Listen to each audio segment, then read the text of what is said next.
Hey everyone, welcome back to the Chill English Podcast. I'm Brian. And I'm Alice. Thanks for tuning in today. We've got a beautiful topic that might really speak to your heart, especially if you enjoy a little peace and quiet. Yes. So let me ask you something. Have you ever felt completely happy just being alone? Like reading a book, going for a solo walk, or just sitting in your room with your own thoughts? If you're nodding your head right now, you might just be an introvert. And guess what? That's something to celebrate, not change. Exactly. Today's topic is Alone but Not Lonely, the introvert's life. We're going to explore what it really means to be an introvert and why being alone doesn't always mean being lonely. That's right. There are so many myths out there about introverts. Some people think introverts are shy, antisocial, or even sad all the time. But we're here to say, nope, that's not the full story. Far from it. Being an introvert often means being thoughtful, creative, and independent. And in today's episode, we'll break down the common misunderstandings, share real-life stories, and give some helpful advice, whether you're an introvert or you love someone who is. Plus, later in the show, we've got our fun vocabulary time section, where we'll teach you some useful words and phrases from today's episode. So get comfortable, maybe grab a cup of tea or coffee, and let's dive into the quiet power of introverts. Because alone doesn't mean lonely.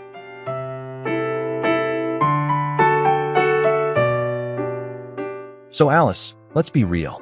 When someone says, I'm an introvert, what's the first thing people usually think? Oh, you must be shy.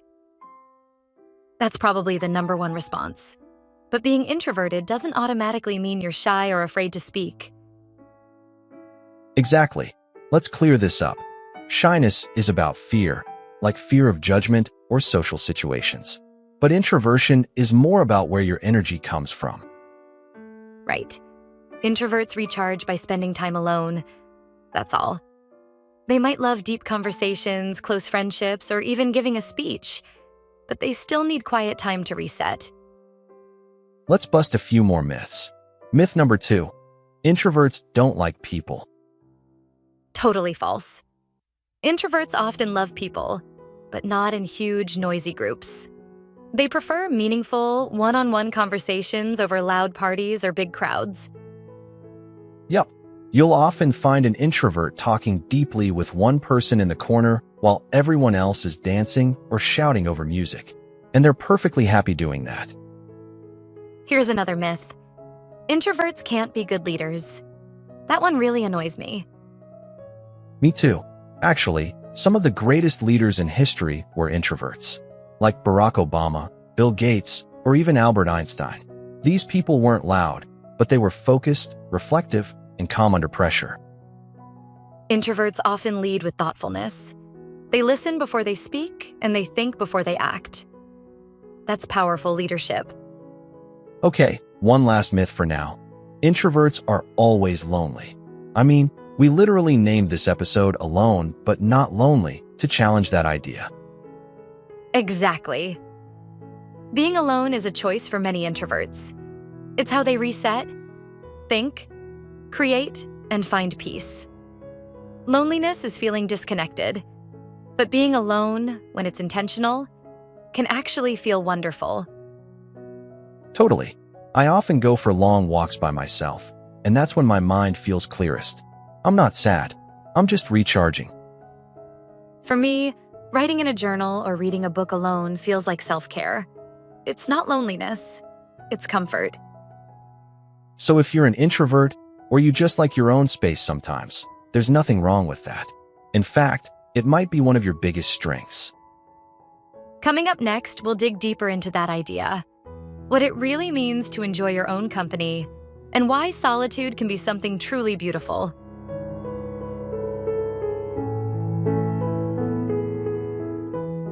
All right, Brian, we've cleared up the myths.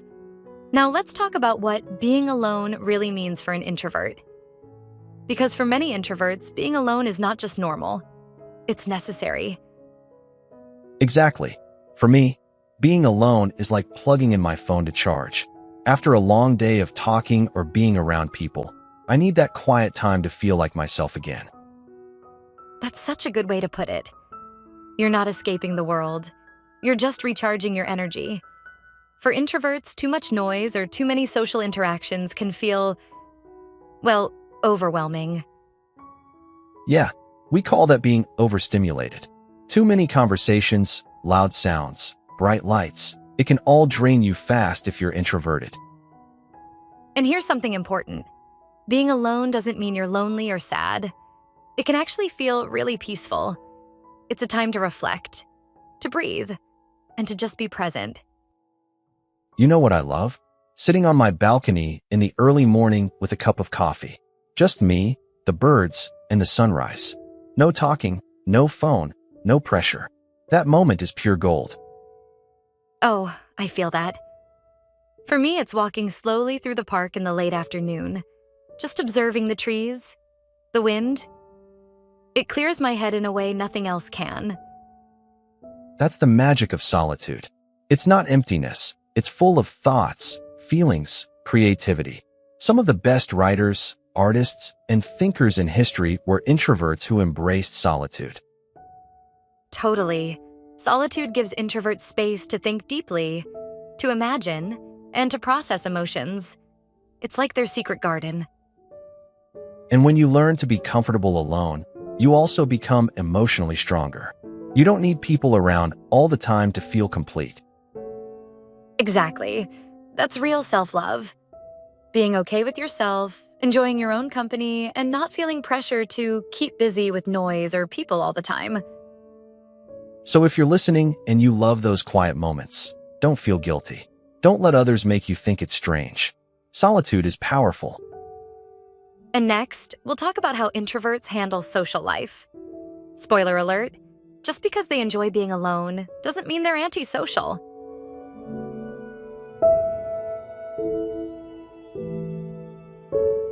So, Alice, here's something people often get wrong.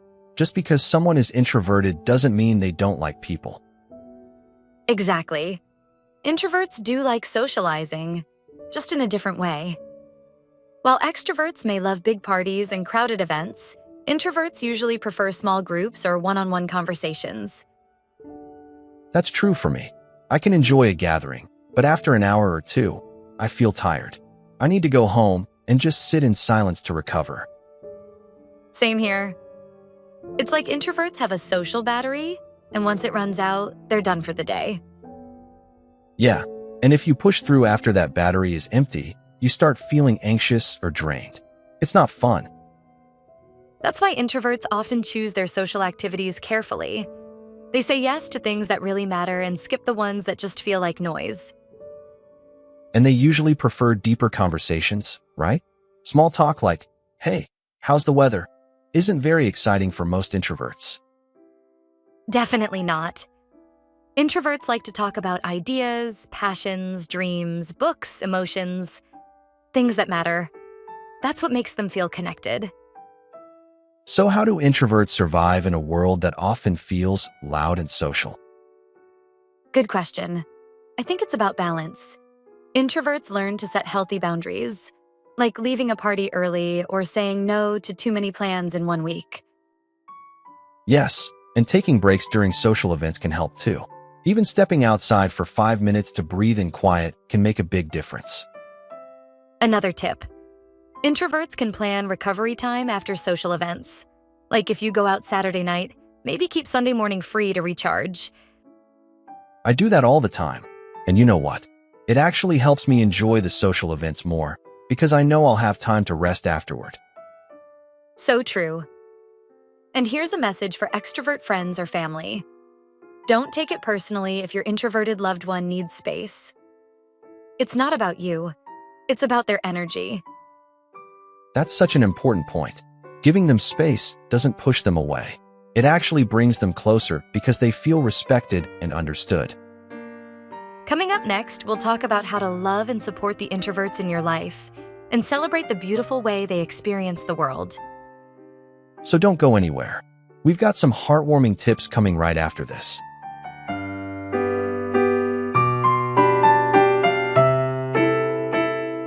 So, Brian, Let's say you're an extrovert, and someone you love is an introvert. How do you show them support without overwhelming them? That's such a great question. I think the first rule is respect their space. Introverts need quiet time, and it's not personal when they want to be alone. Yes, alone time doesn't mean they're upset or ignoring you. It just means they're recharging. Let them have that without guilt or pressure. Another thing is, don't force them into social events. Invite them, sure, but give them the freedom to say yes or no without feeling bad. And if they do join you at a big event, help them out. Maybe stay by their side for a while or introduce them to someone with similar interests. That kind of support means a lot. Also, introverts might not talk a lot in big groups, but when they do speak, they're usually saying something thoughtful.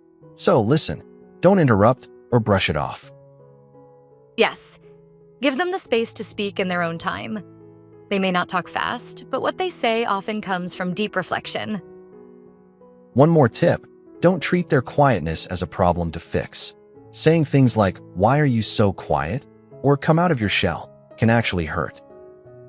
Exactly. Let them be themselves and celebrate their strengths, like being great listeners, loyal friends, and creative thinkers. And hey, if you're an introvert listening right now, remember, your way of experiencing the world is beautiful. You don't have to change to fit in. Coming up next, we'll shine a light on the strengths of introverts, because it's time to celebrate everything they bring to the table. Let's talk about the power of quiet minds, deep hearts, and thoughtful souls, right after this break.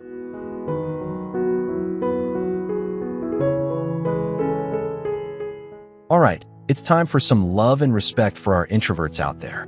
Because honestly, the world needs you. So true. Introverts may not always speak the loudest, but when they do speak, it often comes from a place of deep thought, empathy, and meaning. Let's talk about a few of their super strengths, starting with this, deep focus. Introverts can lock in on a task or a passion for hours. That kind of concentration is powerful. Absolutely. Whether it's writing, designing, researching, or even problem solving, introverts often do their best work alone, in silence, where their creativity flows. Another one, listening. Introverts are some of the best listeners out there. While others are busy talking, introverts are really hearing what you say. Yes. And that makes them amazing friends and partners. When you need someone to understand you, not just respond, an introvert is gold. Here's a quiet strength many people miss, emotional depth. Introverts often feel things deeply. They reflect on life, relationships, and their own growth with honesty and care. And that depth helps them connect on a very real level. They might not have 100 friends, but the ones they do have, super close, super meaningful. Another hidden superpower is creativity. A lot of artists, writers, and inventors are introverts. Their inner world is rich, full of imagination and original ideas. When you spend time alone, your mind has space to explore, create, and dream. That's something the world desperately needs. And finally, introverts are independent thinkers. They don't follow the crowd. They form their own opinions and take their time before making decisions. Exactly. In a fast-moving world, introverts bring calm, thoughtful energy. And that balance, it's essential. So if you're listening and thinking, "Hey, that's me," we're here to say, be proud of your quiet power. You don't need to be loud to be strong. You don't need to be everywhere to make an impact. Just by being you, you bring something special to the world. Coming up next, it's that time again, vocabulary time. We'll go over some useful words and phrases from today's episode to help you grow your English vocabulary. So don't go anywhere. You're doing great, and your English and your confidence are growing every day.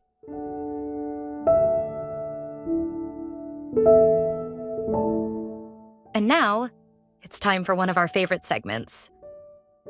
Vocabulary time. Let's break down some useful words and phrases from today's episode. These are great for describing introverts, or for talking about yourself if you are one. First up, we've got recharge. You used that word earlier, Brian. Yeah, when I said being alone helps me recharge, it means to restore your energy, just like charging your phone. Exactly. Like, after the party, I needed a day alone to recharge. Such a common feeling for introverts. Next is overstimulated. This one's important. It means there's just too much happening, too loud, too crowded, too fast. Right. For example, I got overstimulated at the mall. I had to step outside to calm down.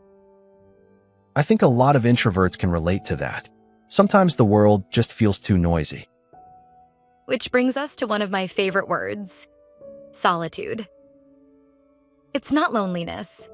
It's peaceful alone time that you choose. Yes, like, she enjoys the solitude of early mornings. It's when you actually feel calm and happy being alone. Then we mentioned this fun one, social battery. That's a casual way of saying how much energy you have for social interaction. Mine drains pretty quickly at big parties. You might hear someone say, "My social battery's dead. I need a night in." Totally relatable. Now, let's talk about emotional depth. That's when someone feels things deeply, right? Yep, introverts often have strong inner emotions and spend time thinking about them. Like, he may be quiet, but he has a lot of emotional depth. And finally, independent thinker. An introvert superpower. Someone who doesn't just follow the crowd, they make their own choices. Example, she's an independent thinker who isn't afraid to speak her mind. Love that energy. Me too. And guess what? We've put all of today's vocabulary in a free downloadable PDF with examples and extra practice. So make sure to check the link in the description below. And coming up next, we're wrapping up with some final thoughts and a little motivation to celebrate the introvert in all of us.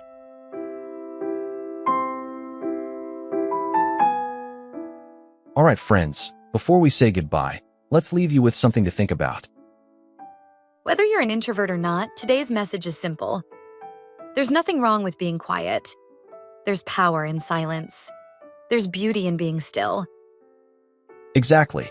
The world often celebrates the loudest voices, but sometimes it's the quiet ones that carry the deepest wisdom. So, if you're someone who prefers staying home on a Friday night, enjoys deep conversations over small talk, and feels recharged by time alone, own it. That's not a weakness. That's your superpower.